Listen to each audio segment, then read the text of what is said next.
Bismillahirrahmanirrahim. Alhamdulillahi rabbil alamin. Wa bihi nasta'in.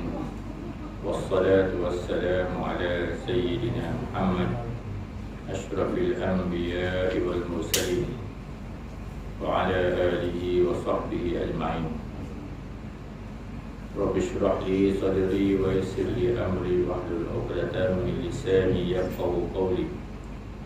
Subhanaka la ilma lana illa ma 'allamtana innaka antal alimul hakim.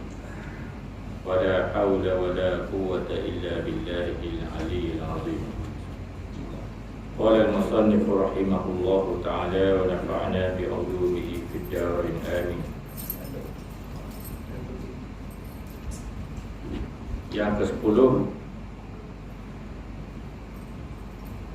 daripada adab bersahabat dengan orang yang kita kenali ialah engkau hendaklah mengatakan hal-hal kebajikan mereka dan diam daripada memperkatakan kejahatan mereka. Adab kita dengan orang yang kita kenal, kita kata, kita bunyi, kita sebut apa-apa kebajikan yang mereka buat. Orang kita kenal, buat baik, kebajikan, tolong orang, bantu orang, ziarah, mengambil baik, kita sebut, kita bunyi, kita WhatsApp. Adapun kejahatan mereka, kita diam. Orang yang kita kenali, mereka tempat-tempat yang sesuai, kita cegah dengan cara yang hikmah. Dan kata Imam Ghazali rahimahullahu ta'ala di dalam menceritakan orang-orang di zamannya masa itu, wahdar mukhalatata mutafaqqihatiz zaman la siyyamal mushtaghilina bil khilaf wal jidal wahdar minhum فإنهم يتربصون بك بحسدهم ريب المنون ويقطعون عليك بالظنون ويتغامزون وراءك بالعيون ويحصون عليك أثراتك في عشرتهم حتى يجبهوك بها في غيظهم ومناظراتهم. Artinya, takutilah orang yang baru belajar ilmu fiqh di zaman ini. Ini zaman Imam Ghazali rahimahullah. Maknanya kalau ada zaman kita ni, hati-hatilah, jaga-jaga orang yang baru belajar, terutamanya dalam ilmu fiqh. Terutama orang yang sibuk dengan mempelajari ilmu khilaf, yakni mempelajari masalah yang ulama bersalahan pendapat di dalamnya.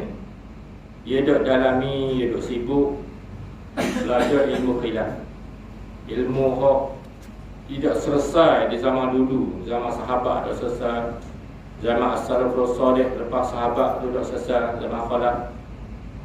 Tiba-tiba beragah, ada ilmu sikit, duk sibuk membicarakan tentang ilmu khilaf.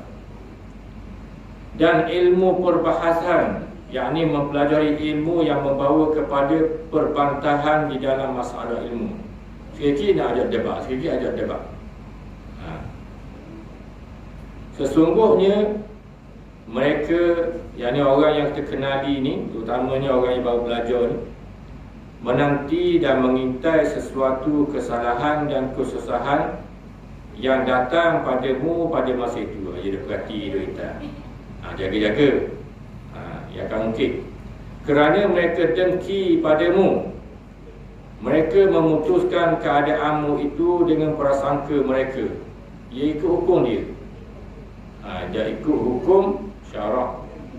Kerana dia ada hasad dengki. Dia intai-intai kita, apa kesalahan kita, kekurangan kita. Tunggu masa. Yakni mereka menentukan kejahatanmu dengan sangkaan mereka, dan mereka mengisyaratkan di belakangmu dengan mata mereka tentang kejahatan dan kesalahanmu,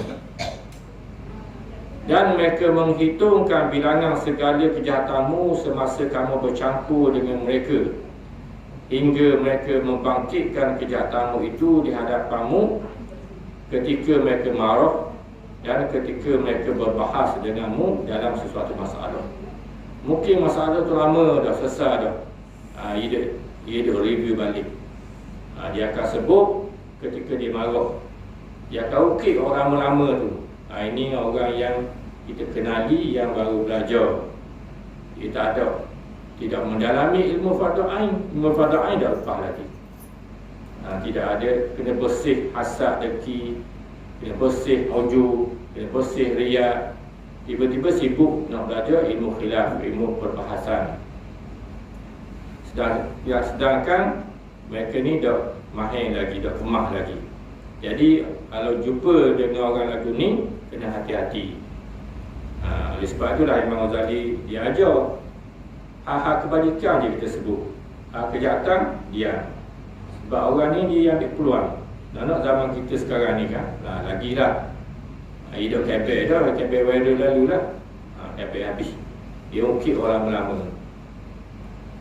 Padahal salah, padahal ada betul pun, tapi sangkaan dia, kadang-kadang dia dapat upah di sebalik tu. Dia lawan ulama, serang ulama, dapat upah, dia dapat keuntungan daripada tu. Ini bahaya, kosong.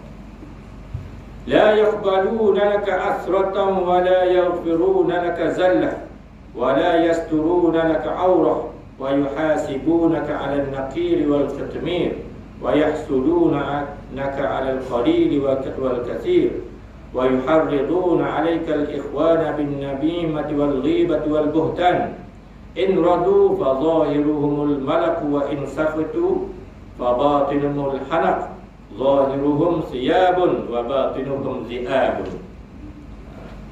Artinya, mereka tiada memaafkan kesalahan bagimu dan tiada mengampuni dosa bagimu dan tiada menutupi auratmu, yakni aibmu. Mereka sangat berkira-kira denganmu walaupun kecil sekadar lubang biji kurma dan senipis kulit biji kurma, dan mereka dengki padamu pada sama ada sedikit atau banyak.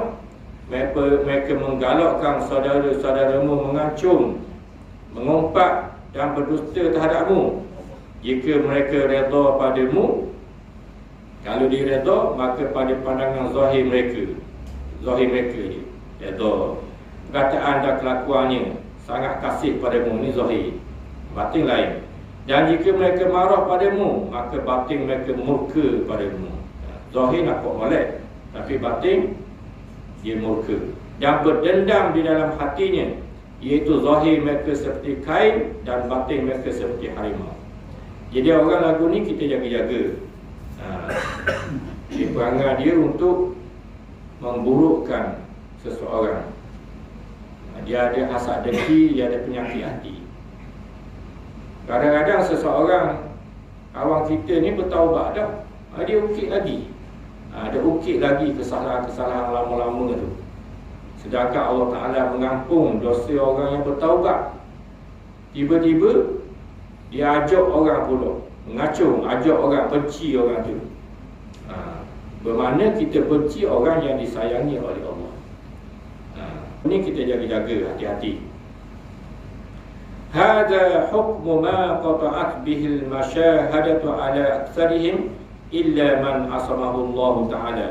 Fa suhbatuhum khusranun wa mu'asharatuhum khudlanun. Hada hukmu man yudhiru laka as-sadaqah fa kaifa man yujahiruka bil adawah. Qala al-qadi Ibnu Ma'ruf rahimahullah, fahdar aduwaka marratan wahdar sadiqaka alfa marrah. Artinya, inilah yang diputuskan dengan cara penyaksian musyahadah, yakni dilihat dengan mata kepala pada kebanyakan mereka. Ini betul-betul realiti berlaku. Melainkan orang yang dipeliharakannya oleh Allah Ta'ala. Jadi ada orang jenis lagu ni, orang yang terkenali. Jaga-jagalah. Bagaimana tadi Imam Ghazali sebut, zahir itu seperti kain lembek, lembu, bagus, Tapi batin dalamnya seperti harimau, menerkam. Maka bersahabat, melainkan orang yang dipeliharakannya oleh Allah Ta'ala. Mereka Allah Ta'ala pelihara, dia bagi hidayah, dia bertaubat, dia minta maaf dan sebagainya. Maka bersahabat dengan mereka mendapat kerugian. Kalau kita ambil dia ni jadi sahabat, rugi kita, rosok kita. Kawan biasa berosok, apa tahu lagi kita akak dia, lantik dia jadi sahabat kita siang dan malam, lagi rosok, rugi. Dan beserta mereka mendapat kecelaan. Kalau kita bersama mereka siang dan malam, kita dicela kerana kelakuan mereka itu. Inilah hukum orang yang menzahirkan berkasih sayang, maka betapa pula orang yang menyatakan perseteruan padamu. Ini kalau kita zahir berkasih sayang, bagaimana pula orang yang bermusuh dengan kita. Inilah hukum orang yang menzahirkan berkasih sayang. Dari segi zahir dia nampak kasih sayang, maka betapa pula orang yang menyatakan perseteruan dengan orang zahir-zahir bermusuh dengan kita. Kata Al-Qadhi bin Ma'ruf rahimahullah, takutilah pada seterumu itu sekali, dan takutilah kekasihmu 1000 kali. Orang yang kita kenali ni jaga-jaga, bahaya. Kalau dia tak nak marah, dia balas, dia akan ukir habis. Tetapi orang yang rapat kita sebelum badan ni siang malam, sahabat, tiba-tiba bermusuh, orang ni lebih bahaya. Sebagaimana disebut dalam doa, wala tasub bina asdiqauna, ya Allah, jangan jadikanlah orang yang mencela aku tu kasih kawan karib aku, tikam belakang aku. Mereka dulu masa kita muda, orang rapat sangat, tiba-tiba ada kelih sikit, berbalak. Sahabat kawan karib kita siang malam tu tiba-tiba berbalak, bermusuh, yang akan ukir. Kawan karib ini kalau dia bermusuh sangat bahaya, sangat bahaya. Jadi kita hati-hati. Oleh sebab itu nak pilih kawan karib sebagaimana yang dianjurkan oleh Imam Ghazali pada bab yang lalu, ada 5 ciri-ciri.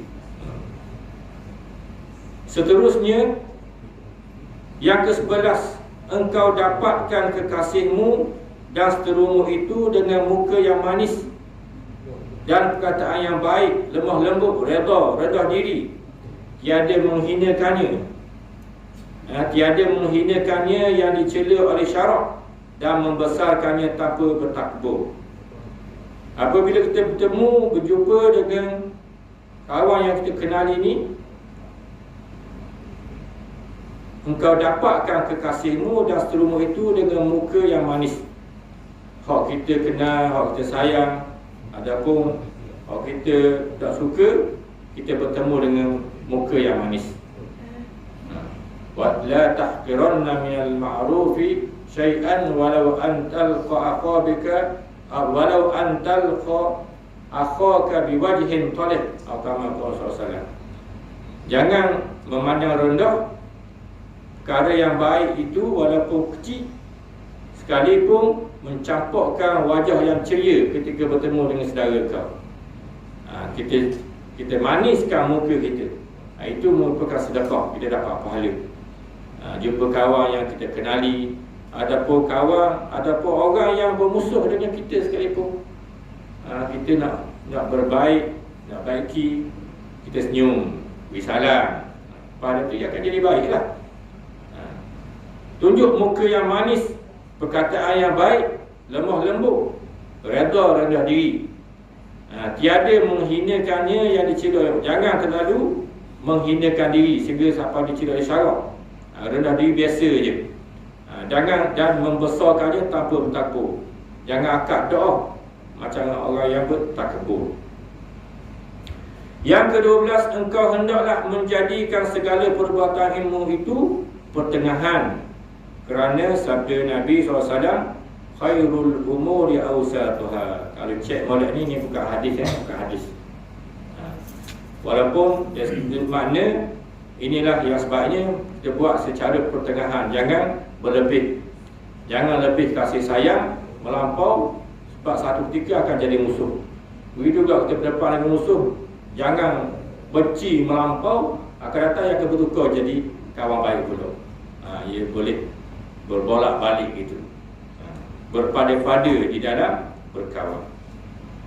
Yang ke-13, engkau jangan melihat sesuatu itu dengan hujung kedua matamu, dan jangan banyak berpaling ke kiri, ke kanan dan ke belakang, dan jangan berhenti pada majlis orang ramai pada ketika engkau berjalan. Ini termasuk dalam adab-adab. Adab-adab. Itulah kita jangan jeling hujung mata ni. Jangan kita melihat sesuatu dengan hujung mata je, kena lihat habis gitu. Adab. Macam Nabi SAW, kalau dia berjalan-jalan, tiba-tiba ada orang panggil, ya Rasulullah, Assalamualaikum ya Rasulullah. Nabi paling habis, dengan tubuh-tubuh paling habis, bukan paling saja gitu, habis. Itu orang yang rendah diri. Orang sombong-sombong ni gitu-gitu je, Datuk, gitu, jeli-jeli sikit dah habis paling. Itu orang yang sombong. Nabi SAW orang rendah diri. Walaupun pakat Nabi tinggi, Nabi habis balik. Ra'i menghargai orang yang panggil itu. Ini akhlak Nabi sangat mulia. Kita kena contohlah. Jangan jeling dengan hujung mata. Jangan paling kiri ke kanan, orang panggil tidak tenang. Ini menjatuhkan haibah. Ke belakang, lenggok, masuklah. Jangan berhenti pada majlis orang ramai pada ketika kau berjalan. Jangan straight. Jangan straight. Mereka dia jemput kita, ikuti lah. Orang panggil salam, kita layan. Yang ke-14, apabila engkau duduk di hadapan orang ramai, janganlah engkau membesarkan dirimu. Kalau kita bersama dengan orang ramai, majlis keramaian, jangan kita membesarkan diri kita. Kita kena sedar, kita ni banyak kekurangan, kita ni hina, banyak dosa, banyak salah. Buat apa kita membesarkan dia sedangkan Allah Ta'ala tahu? Jangan pancakkan, yakni selit menyelit sesama jari tanganmu di hadapan orang ramai. Bersilang. Ini orang panggil gaya-gaya tak syamil.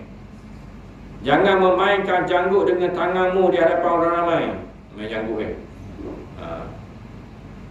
Ia nak ajar kepada kita supaya kita ni sentiasa nampak haibah, tenang. Jangan liar. Macam tadi, jangan liar ke kanan. Jangan main janggut. Jangan memainkan janggut dengan tanganmu di hadapan orang ramai. Ini jadi jatuh haibah. Kalau kita tengok Tok Guru, mana ada Tok Guru orang hebat-hebat, bapak sepanjang Tok Guru hebat-hebat. Tak ada. Depan ramai kek main guru janggut. Ada. Ataupun main jebel, ataupun main tepung. Orang depan orang ada. Dia jatuh. Jatuh haibah, jatuh sikoh jatuh. Jadi kena jaga tu. Samalah juga cikgu-cikgu, ustaz-ustaz depan murid dia. Jangan tunjuk benda-benda tu jadi jatuh. Hilang sikoh maknanya hilang kepercayaan. Sedangkan kita nak menyampaikan kebenaran, nak dakwah, nak suara percaya kepada kita, tiba-tiba kita buat lebih kurang gitu. Jadi orang tak berapa nak hormat. Tak berapa macam kawan aku je. Cikgu macam kawan aku. Jadi tak apa nak dengar. Kalau kita perhati Tok Guru, tengok cara jalan. Jalan straight. Kalau orang nak tegur dekat sana straight, gitu. Nyok. Beza jalan orang biasa. Biong dia kali. Macam nak tak jalan. Tok Guru tak straight. Mereka Assalamualaikum Tok Guru, bagai balik habis.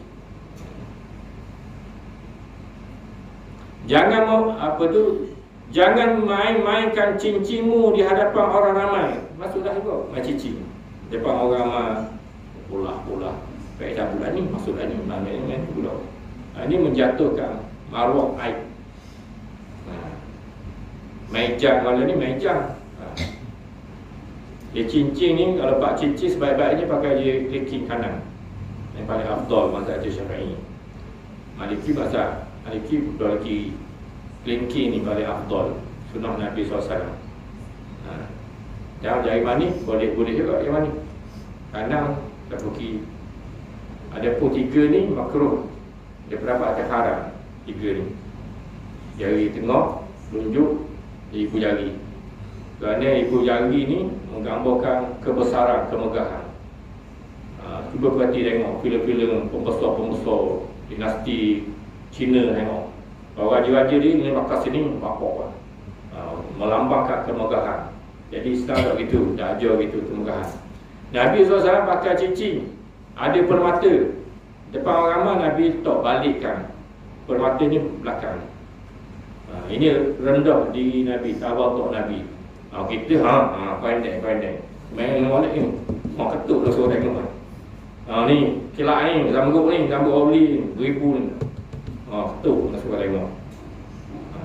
Tak boleh itu. Tak comel, adab tak boleh. Orang lelaki orang puan cara puan. Ngeleng selok kan. Padahal dia bisa je. Bisa je selok. No ni. Orang hebat apa no. Jangan tunjuk tu ialah aurat dah ni. Aurat tunjuk lengan tu aurat dah. Allah Taala marah. Dosa dah tu.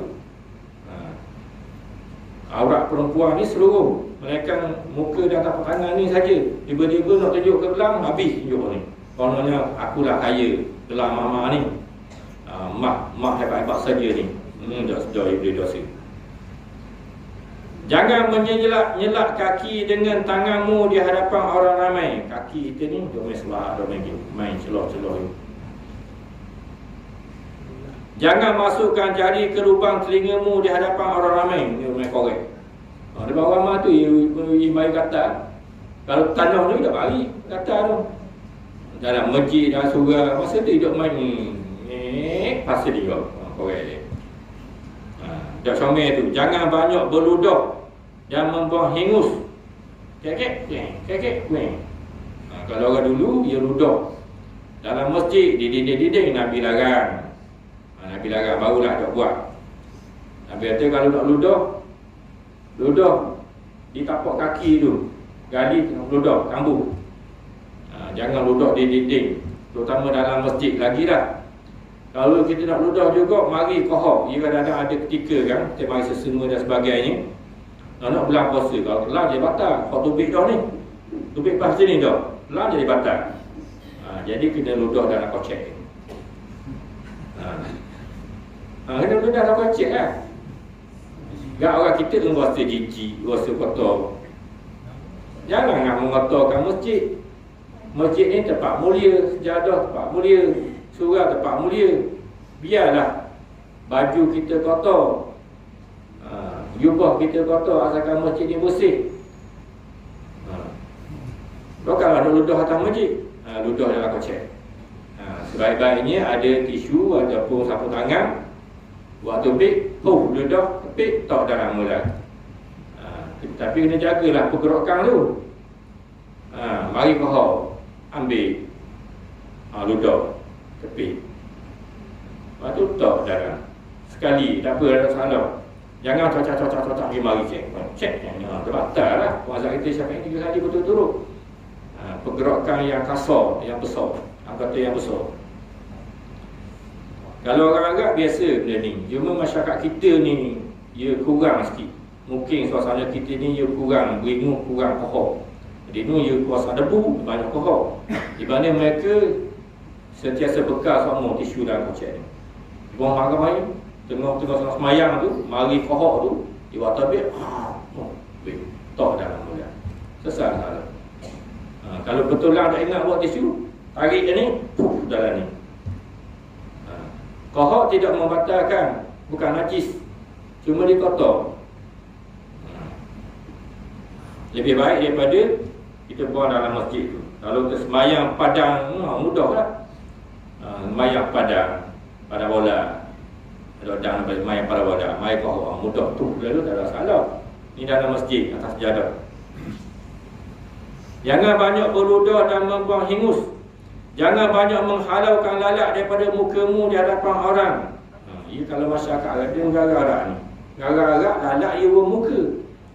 Kita sini nyamuk urung telinga. Gara-gara lalat dia urung muka. Jadi tengah-tengah mengajar dengan apa tu main-main. Kek apa? Kat lebok. Ini orang panggil boleh menjatuhkan haibah. Jangan banyak menggeliat. Biar betul orang. 5 minit sekali geliat. Itu dah sama. Dan menguap di hadapan orang di dalam sembahyang jangan menguap. Al-atasu minallah, at-tasa'ubu minasyaitan wal-atasu minallah. Kama qala sallallahu. Nguak tu daripada syaitan, bersing daripada Allah. Dia kalau bersing tu membuang penyakit. Kita sebut alhamdulillah. Kalau bersing, dia jadi skor tu, tanda-tanda skor. Orang duduk sebelah kita dengar, yarhamukallah, tidak balik. Kita jawab balik, yahdikumullah wa yuslihu balakum. Yahdina wa yahdikumullah wa yuslihu balakum. Kita jawab doa balik. Kalau nguak daripada syaitan. Nak tanya football kan? Football pula slow motion.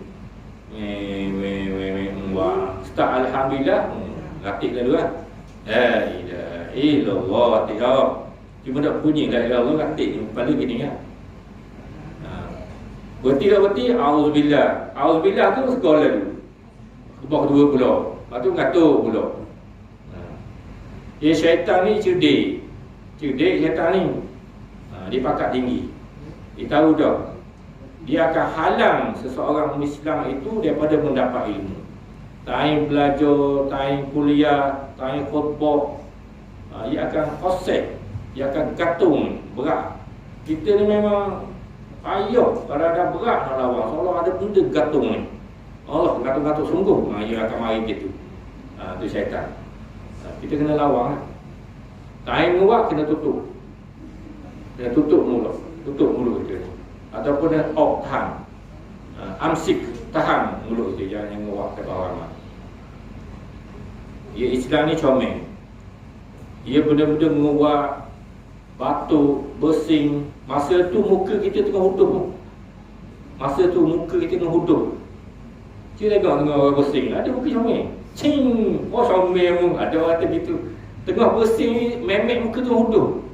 Batuk, merah merang muka, merah lenga, mulut pohong macam ada air. Muka tengah hudup. Jadi masa tu kena tutup. Jaga air juga. Jangan tunjuk depan orang. Yang ke-15, jadikanlah kedudukanmu itu memberi petunjuk kepada perbuatan yang membawa kebajikan kepada orang, dan segala perkataanmu hendaklah teratur. Kedudukan kita tu menjadi qudwah. Jadi contoh tauladan. Kita duduk mana? Duduk iftirash. Tak boleh duduk lonjor gitu. Jadi bagi menjatuhkan aib depan orang ramai, kita pun duduk. Belakang kita uzur, tak ada apa lah. Ataupun cokai akak kaki, akak lutut, ataupun napok pera. Itu dah comel. Kedudukan kita biar menjadi petunjuk, jadi qudwah, orang yang haibah. Apabila bercakap teratur, di mana Nabi SAW dia cakap ni tak perlu dah orang kata kenapa ada gitu kan. Kalau kita cakap kan, ada dengar, ada tak dengar, menyebabkan orang hak dengar tu dia ulas kali kenapa memang gitu. Nabi dia cakap sote jelas, menyebabkan orang tak perlu dah ulang kali Rasulullah ada kata dah gitu. Itu cara Nabi SAW bercakap jatuh. Yang ke-16, engkau hendaklah mendengar perkataan yang baik daripada sesiapa yang bercerita kepadamu tanpa menzahirkan rasa tersangat takjub. Kalau kita dengar perkara yang baik daripada orang, dia bercerita, dia molek tu, kita dengar dengan tanpa menzahirkan rasa takjub. Betul takjub. Dengar orang cakap dengan aku, tak nampak hebatnya. Tak perlu itu. Cukup kita diam, pendam. Dan jika engkau tiada memahami cerita mereka, janganlah engkau menyuruh mengulangi. Ulang kenapa? Tak perlu. Dan engkau hendaklah diam daripada berhikayat yang membawa kepada mentertawakan orang. Kadang-kadang kita suka bawa benda cerita yang boleh orang tu gelak ketawa. Bahaya juga. Kadang-kadang tak sedar ia membawa kepada dosa. Kita dolah je, dolah gini-gini ni jadi ngubah. Oh, dolah tu yang pakai kain keduk 1000. Dah tahu atas bawah. Orang suka. Dah sedar jadi dosa. Jaga. Yang ke-17, engkau janganlah mengkhabarkan kepada seseorang dengan sekalian perkara yang aneh yang berkaitan denganmu, seperti perbuatan anakmu yang aneh, syairmu yang aneh, perkataanmu yang aneh, karanganmu yang aneh. Kita tak perlulah cerita lebih-lebih kepada orang tentang perkara yang Allah Ta'ala bagi lebih ke anak kita, isteri kita, diri kita sendiri ke. Seperti anak kita, luluh cemerlang, duk kabar dia cerita gini-gini, habis kapung. Orang bukan berakhir belaka. Ya tu panggil nepengnya, agak pokok syair, perkataan, karangan, tak perlu. Sikit-sikit nak cerita-cerita kepada sahabat-sahabat yang kita percayai. Sebab itu termasuk dalam nikmat. Wa amma bi ni'matika rabbika hadis. Adapun nikmat Tuhan kau cerita. Cerita tengok atas orang juga. Jangan perlu kepek-kepek orang yang tertentu yang boleh menyakitkan hati kita balik. 18, engkau jangan berhias seperti perempuan, jangan berperangai seperti perempuan. Ini satu hal yang memang jadi ajar dah. Jangan berhias. Kita orang lelaki berhias macam puan. Masuk biar air sejam. Duduk dalam bilik, duduk baca cermin hadis setengah jam. Duduk solek, duduk sekar, duduk bedok, duduk apa. Orang lelaki. Jangan berperangai seperti perangai macam puan.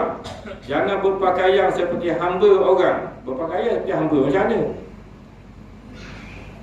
Nampak kepala lutut. Dia hamba ni, aurat dia walaupun dia orang puan, pusat dah lutut. Hamba. Aurat perempuan merdeka seluruh badan, mereka muka dah tapak tangan. Tapi hamba perempuan lutut atau pusat dah lutut. Dia hamba, tarah dia rendah. Janganlah kita siapa pakai hamba pakai pakaian, pakai luar pendek. Itu menjatuhkan, bahkan boleh membawa kepada dosa. Dan engkau hendaklah memeliharakan dirimu daripada berlebih-lebihan dalam memakai celok dan memakai minyak. Celok ni hutang ni macam India, macam Jacqueline. Hitam tung, orang tengok macam hatu, takut. Nabi ajar, Nabi memang sunnah Nabi bercelok. Nabi ajar 3 kali kanan, 3 kali kiri. Dan tak perlulah lebih-lebih hitam legang tu. Ni habis berapa mata ni. Rung tengok aku. Sikit je, nipis je. Begitu juga memakai minyak wangi. Jangan berlebihan. Orang puan tak boleh, haram, dosa pakai minyak wangi yang lebih-lebih. Setiap api tu tengok bau dah. Allah, api ni tengok orang puan tak boleh menggoda orang lelaki. Orang lelaki yang ada penyakit baik, penyakit pula. Islam bawa ni comel ke? Orang lelaki begitulah juga. Orang lelaki tak apa bau, tapi jangan terlalu berlebih-lebihan. Kalau nak menunjuk-nunjuk. Yang ke-19, engkau janganlah berulang-ulang meminta segala hajatmu pada seorang. Dia ulang umur saing. Yakin umur saing, umur saing dia ulang nak minta, nak hajat. Ia menjatuhkan maruah. Yang ke-20, janganlah memberanikan seseorang melakukan kezaliman ke atas orang lain. Jangan buat zalim. Memang tak boleh ajar. Sama ada kita orang bawah, orang atas, ketua, menteri besar, Perdana Menteri, raja, jangan buat zalim. Ittaqu da'watal mazlum fa innahu laisa bainaha wa bainallahi hijab, atau kama qala sallallahu. Hendaklah kamu takut doa orang yang kena zalim, kerana tiada antaranya dengan Allah hijab. Maknanya kalau dia berdoa terus diterima oleh Allah Ta'ala. Kena ingat tu. Nabi SAW pesan kepada sahabat-sahabat, Sayyidina Ali kepada Muaz bin Jabal ketika nak hantar ke Yaman, jaga-jaga, takutlah doa orang yang kena zalim. Orang kena zalim ni bukan orang Islam saja, termasuklah orang bukan Islam yang dizalimi. Jaga-jaga, Allah Ta'ala terima doa dia. Sebab kita buat zalim. Kerana Islam ini adil kepada semua orang Islam dan orang bukan Islam.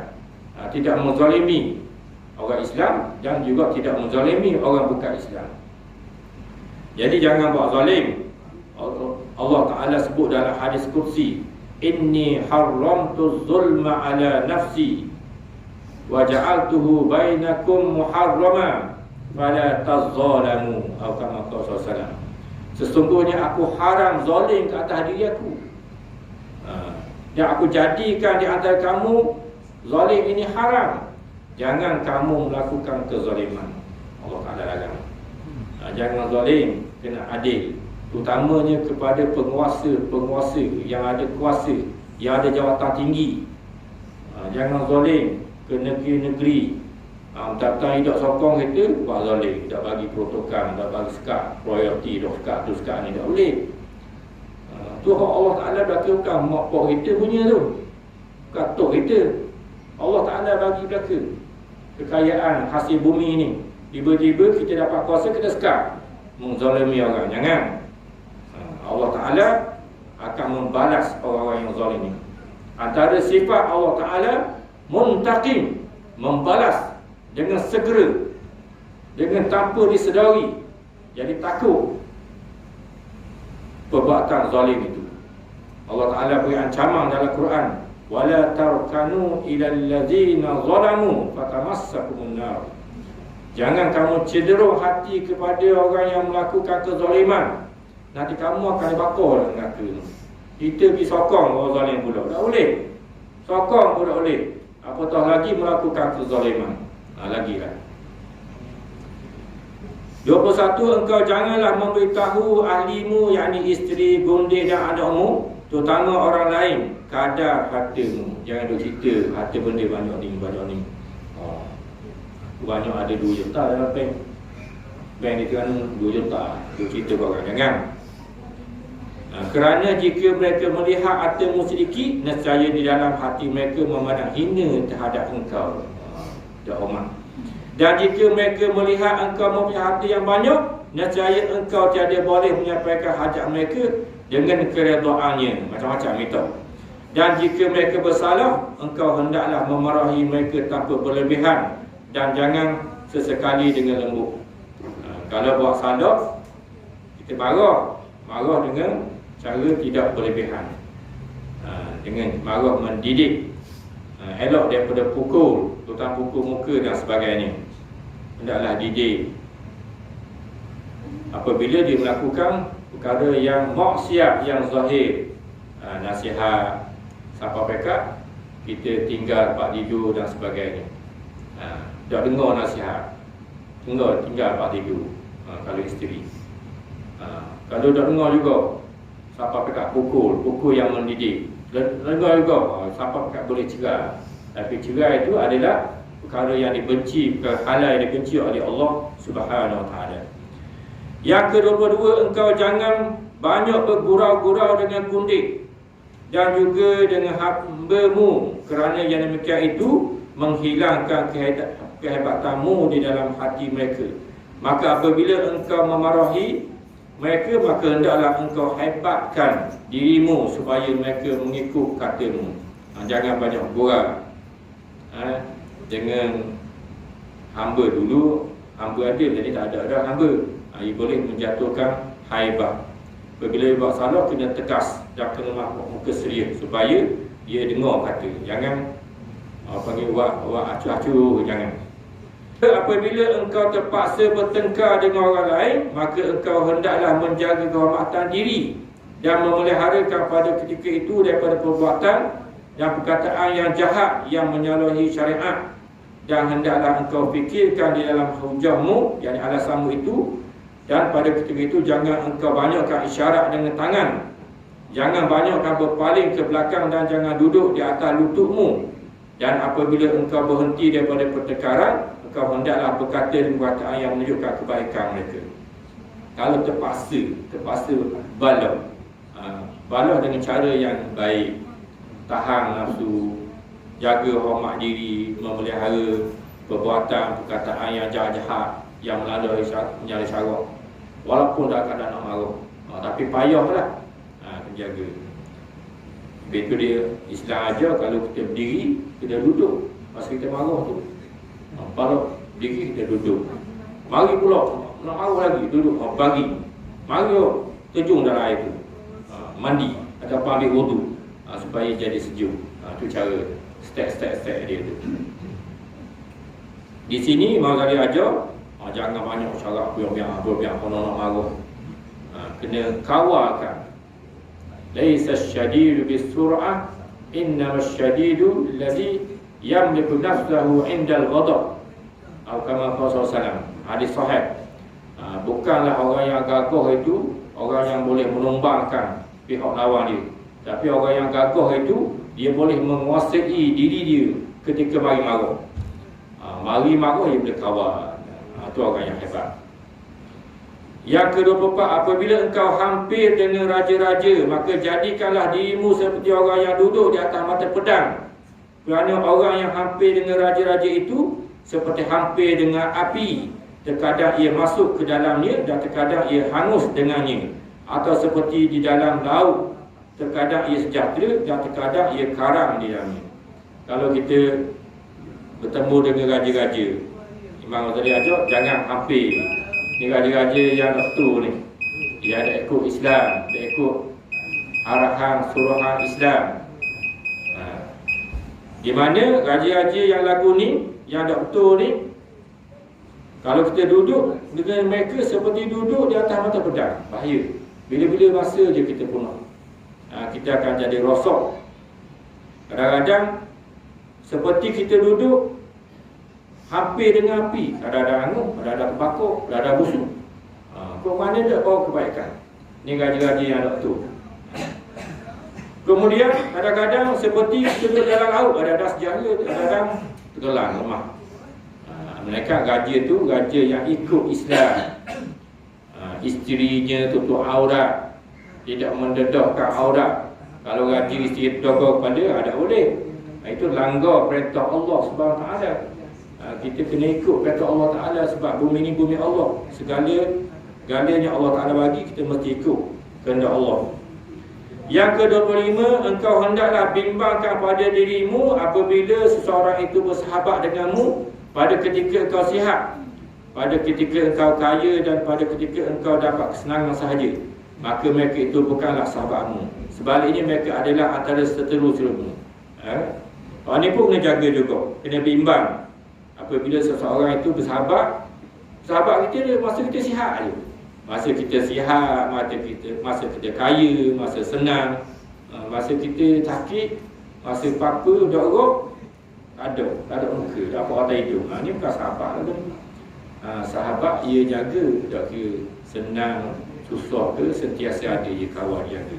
Itu sahabat. Kalau orang lagu itu musuh. Yang ke-26 yang terakhir, engkau janganlah menjadikan hartamu itu lebih mulia daripada harga dirimu. Jadi kita kena jaga maruah diri kita ni. Harga diri kita kena jaga.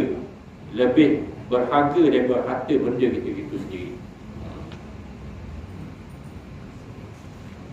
Kita habis sikit lagi sebab ni penutup dah.